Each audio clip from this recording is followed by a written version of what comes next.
Hello.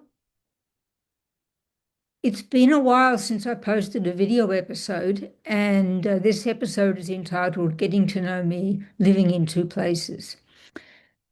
Well, the reason for the gap in episodes, there's a few reasons, such as a car accident.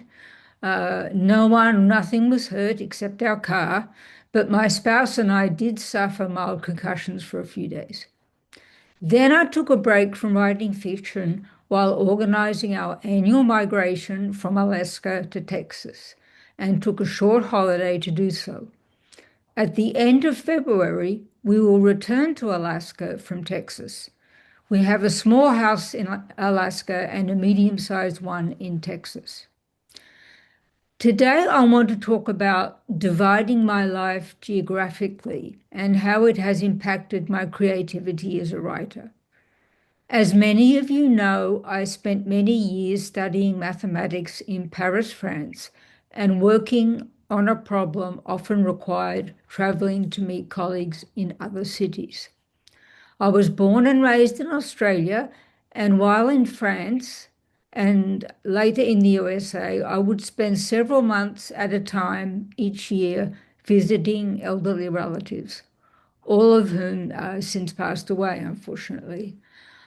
I often combine these trips with working on mathematics with colleagues in Australia. To pursue my doctorate in mathematics, I moved from Australia to England, then went to Paris for work. I was always excited about Europe's excellent public transportation system and used them to travel widely.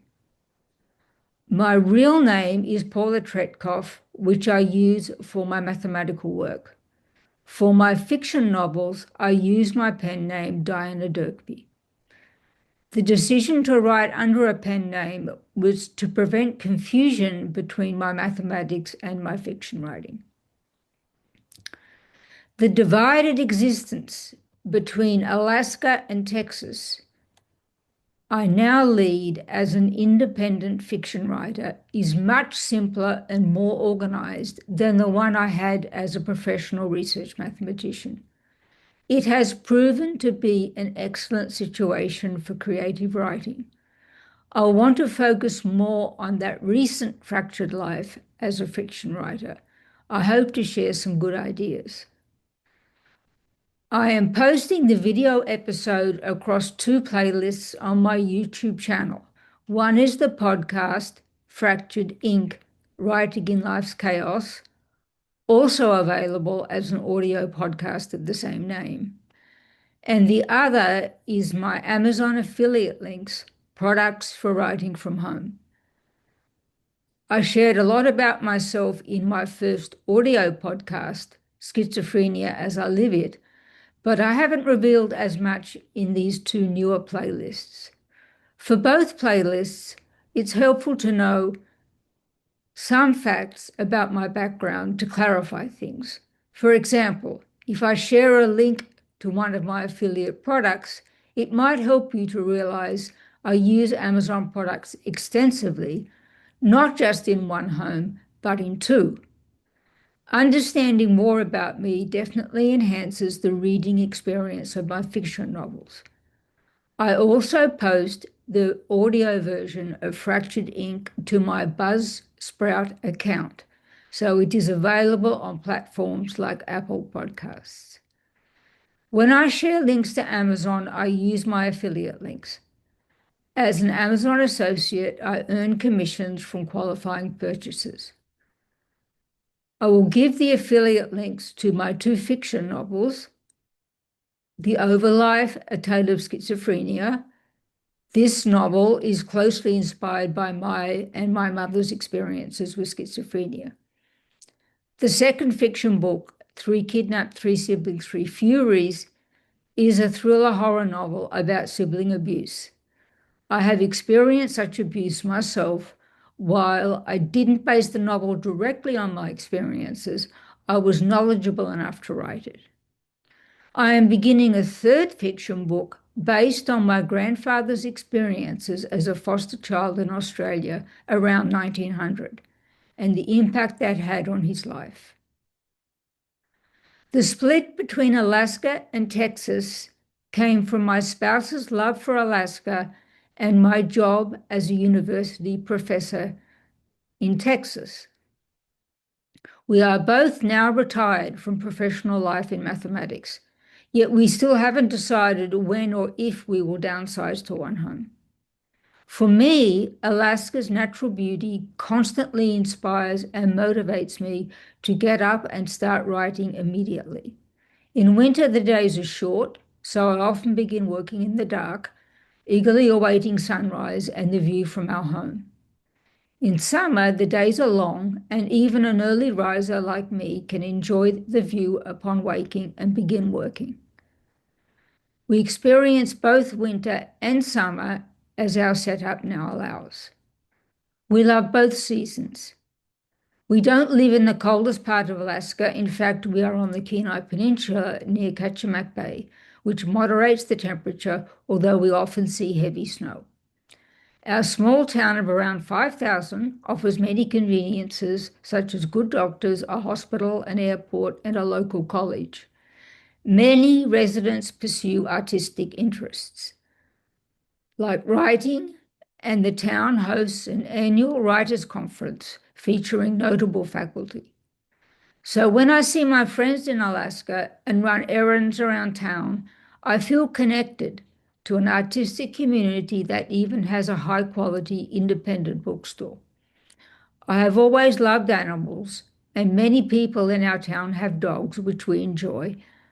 We decided against pets because of our divided existence and also because they can scare the wildlife that naturally visits us.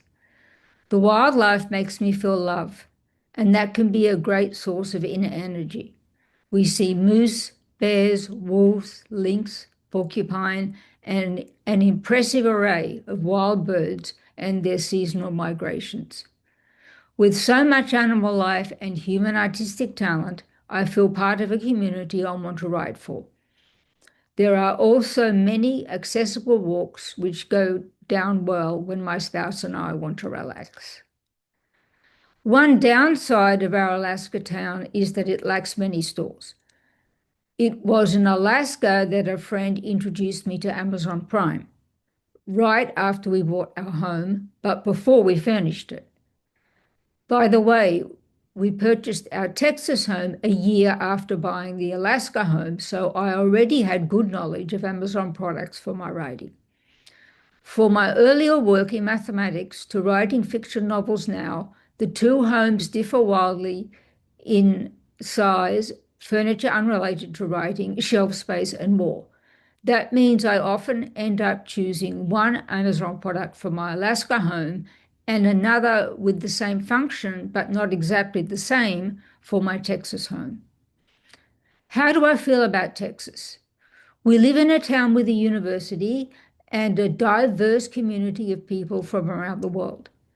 Texas is much more convenient than Alaska, offering all the city amenities rather than just small town ones. We reside in a housing development that lacks Alaska's natural beauty, but has been thoughtfully designed by humans. There are more shops, but when it comes to writing products, nothing beats Amazon. The ambience reminds me of Sydney, Australia, where I spent much of my childhood. The people, too. The Texas house requires much more maintenance than the Alaska home, so I am more domesticated by that. The whole setup gives me a "that fits with you too" feeling. It's good to know we can be more than one type of person, and my creativity is more adventurous in its choice of characters because of living in two very different environments. On a personal note, in Texas, I have one of the world's best psychiatrists who treats my schizophrenia and a world-renowned neurologist who treats my epilepsy. I have also found a wonderful psychologist there. These health supports are crucial for me. If my health is bad, I don't write well. Modern technology allows people to enjoy many travel benefits while living in one place. Social media clearly connects people from vastly different backgrounds. We now have beautiful DVDs or streaming shows that bring the world's beauty right into our homes. There are many courses on a wide range of topics, including fiction writing, such as the Masterclass app and the Great Courses app and DVDs. So I have spoken of my fractured life, split between two places, but you can find similar inspiration from just one home these days. I hope you have enjoyed this short episode about part of what goes into the fracture of the podcast title, Fractured Ink. It's not just my schizophrenia that can fracture my mind and make working difficult. My mind can be refractured to good effect by a walk in amongst the trees, even if humans have planted them. Goodbye.